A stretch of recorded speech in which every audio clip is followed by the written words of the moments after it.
Kisah pelantikan dramatis dalam 3,5 jam. Senin sore, 8 September 2025, jam 12.30 WIB. Sebuah telepon mengubah takdir seorang pria dalam hitungan detik. Namanya Purbaya Yudi Sadewa. Profesinya, Ketua Lembaga Penjamin Simpanan. Nasibnya akan berganti dalam 3,5 jam. Menurut laporan detik.com tanggal 8 September 2025, Purbaya mengaku kaget bukan main saat menerima telepon tersebut.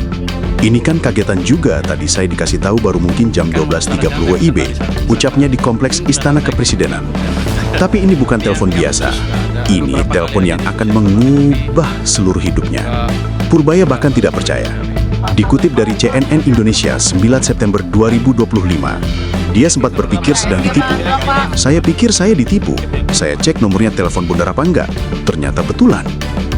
Pukul 16.00 WIB, hanya 3,5 jam kemudian, Purbaya berdiri di Istana Negara, berseragam resmi, bersiap mengucap sumpah, menggantikan sosok legendaris Sri Mulyani Indrawati yang telah menjabat 17 tahun. Tapi tunggu dulu, mengapa begitu mendadak? Mengapa begitu cepat? Menurut CNBC Indonesia tanggal 20 Oktober 2025, pergantian ini terjadi tak lama setelah demonstrasi besar yang berbuntut kerusuhan. Bahkan, penjarahan rumah Menteri Keuangan Sri Mulyani di kawasan Bintaro.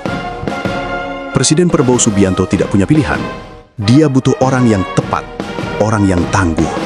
Dan dia memilih Purbaya. Berdasarkan keputusan Presiden nomor 86P tahun 2025, Purbaya resmi dilantik. Prosesi berlangsung khidmat di Istana Negara, disaksikan Wakil Presiden Gibran Rakabuming Raka dan pimpinan lembaga tinggi negara, seperti dilaporkan solseltimes.com. Tapi apakah Purbaya siap? Apakah ada persiapan? Dia sendiri berkata kepada wartawan, tidak ada tanda-tanda sebelum dia ditunjuk menjadi Menko. Keesokan harinya, 9 September 2025, terjadi serah terima jabatan di Gedung Juanda 1 Kementerian Keuangan. Dan disinilah drama sesungguhnya dimulai. Dalam konferensi pers perdananya, belum genap 24 jam menjabat, Purbaya melontarkan pernyataan yang menggegerkan seluruh Indonesia. Saat ditanya tentang tuntutan rakyat 17+8, dia menjawab, itu kan suara sebagian kecil rakyat kita. Kenapa? Mungkin sebagian ngerasa keganggu, hidupnya masih kurang. Menurut Tempo.com, ucapan ini langsung menuai gelombang kecaman. Sentimen negatif melonjak hingga 74% dalam 3 hari pertama masa jabatannya.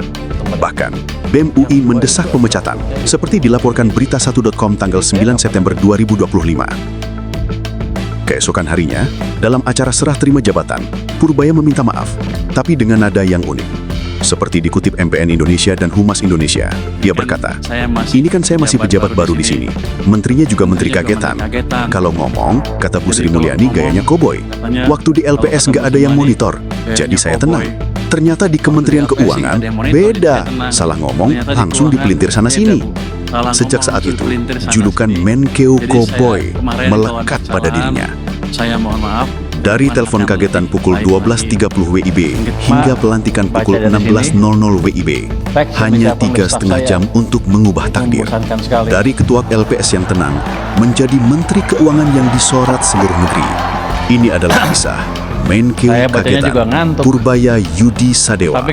Pria yang dipilih dalam waktu kilat untuk mengemban tanggung jawab triliunan rupiah uang rakyat. Apakah dia akan sukses? Atau tenggelam dalam kontroversi? Tapi banyak bahayanya. Waktu yang akan menjawab. Namun sejatinya, mayoritas rakyat Indonesia sangat berharap Bapak Purbaya membawa Indonesia menjadi negara yang kaya raya dunia akhirat. Amin.